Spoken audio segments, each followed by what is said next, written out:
Dobrý den. Vydal vás Aleksandr Fesik, homeopat, a zkusíme dneska probrat poměrně častý problém, s kterým obrátí se na mě pacienty, a to je ztráta čichu a chutě u pacientů, které prodělali nějaké infekční, nejspíš virové onemocnění. V podstatě my máme několik dobrých homeopatických léků, které mají to skoro jako zázračné. A jeden z nejčastějších, největších těch léků je Allium cepa. Je to lék, který tradičně používá se v homeopatii u pacientů, které mají problémy s ztrátou nebo s nějakým zhoršením čichu, s ztrátou nebo zhoršením chutě.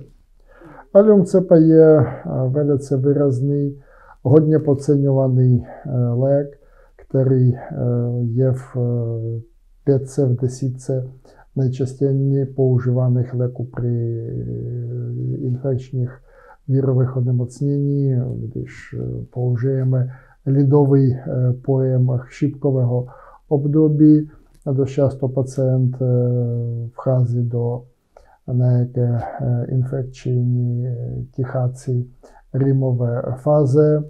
Najednou říká: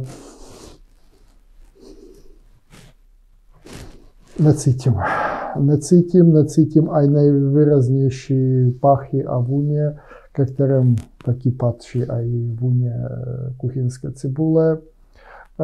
Ochutná jídlo, fuj, není to mňam, nechutná mě to, je to moc slané nebo je moc plané. Takže tím pádem máme takového pacienta, často mu teče z nosu, a když nemoc probíhá dál, tak chrchlá se mu na produškách, často sedne to na plíce, může být nějaké zhoršení ekzému nebo nějakých jiných výražek. Dotyčný tře oči, je mu nepříjemně, je unavený, poléhavá. Nějakou dobu je v takovém stavu, může uzdravit se sám ležením, pití horkého čaje. Vychází z té nemoci po týdnu nebo po 2 týdnech a najednou manželka mu uvaří něco nejchutnějšího, nebo maminka nebo babička, a dotyčný hlasí: nechutná mě to, necítím necítím v tím vůně, necítím ani jako výrazný pach cibule. Když podáme takové osobě Allium cepu AKH v standardní dávce 2 tablety 3krát denně do 5 až 15 dnů, stav obvykle zlepší se a pacient cítí vůně, chutná mu a tak dále. Máme další velice výrazný lék ztráty čichu a chutě, a je to natrium fosforicum. Natrium fosforicum taky je velkým lékem různých infekčních stavů. Často začíná se to tím, že dotyčnému strašně svědí nos. Takže dotyčný začíná nějak v tom nose pracovat, zpracovuje sliznice. Často je tam takové skoro spastické tichání, často až sériové. Z nosu může téct taková nažloutla krémová hmota, nějaký nažloutlý krémová chuť. Často jazyk ztrácí chutě, objavují se tam takové žluto-hnědé fléky. Často, když požádáme takového pacienta, ať ukáže nám jazyk, jsou tam takové velké mapy na žluto-hnědém podkladu, a ty mapy v podstatě jsou mapy necitlivosti chutě. Takže dotyčnému zdá se, že jídlo je moc kyselé, nebo jídlo je nějaké zkažené, nebo jídlo je moc štipavé. Často on má pocit štípání a taky necítí vůně nebo jídlo a celkově něco zapachá kyselé. Takže když máme takového pacienta, dost často to jsou hubené, kichající výrazně osoby, často potom to přechází na kašel, davivý se zvracením. Osoby natrium fosforikum během infekčního onemocnění schopní výrazně zhubnout.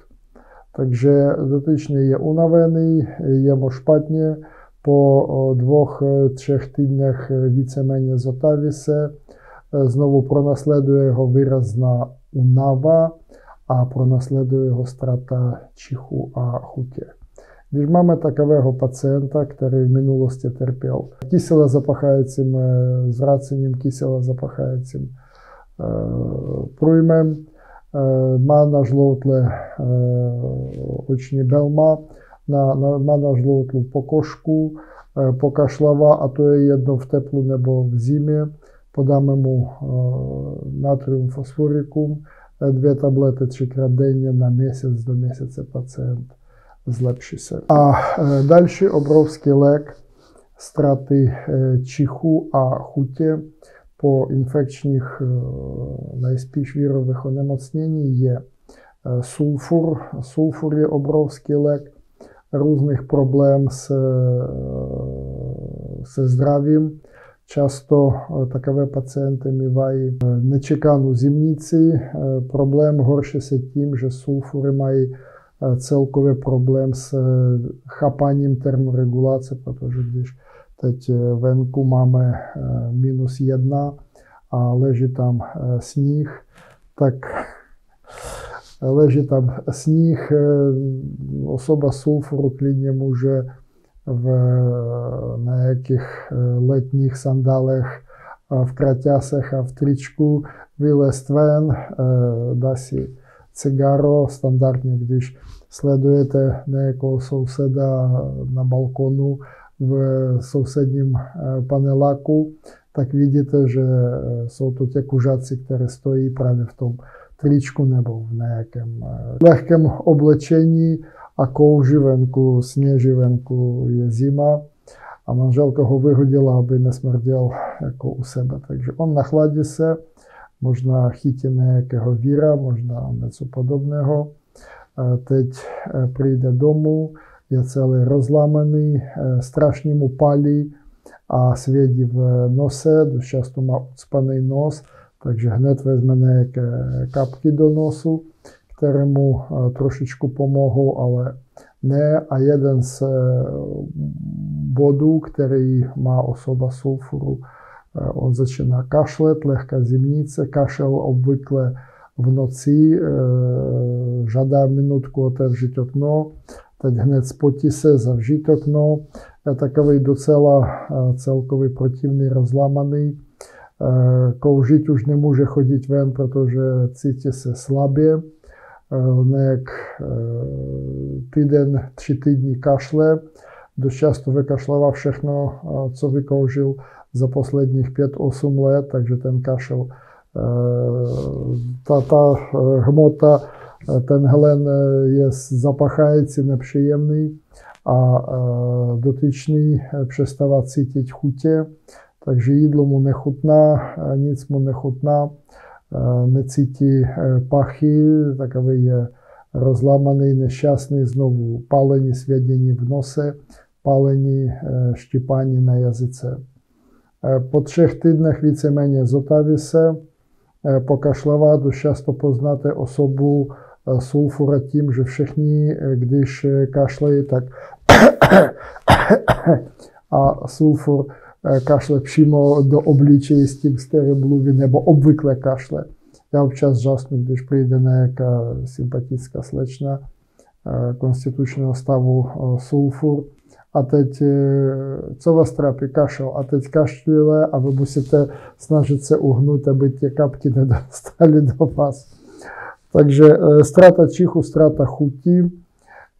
Strašně mu mrzí, protože dospělý muž sulfuruje mírným pijakem alkoholu, takže on si vezme štamperlu a řekne fuj, vůbec to nechutná jako správná meruňkovka.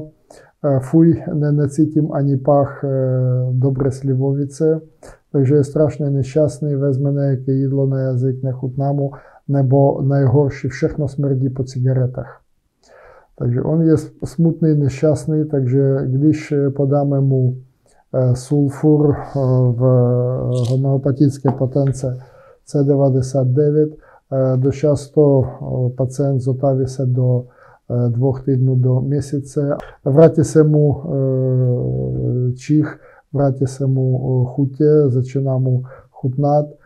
Dost často jako zajímavý fenomén, jako zvláštnost, jako bonus osoba sulfuru přestává kouřit po měsíčním užívání sulfuru.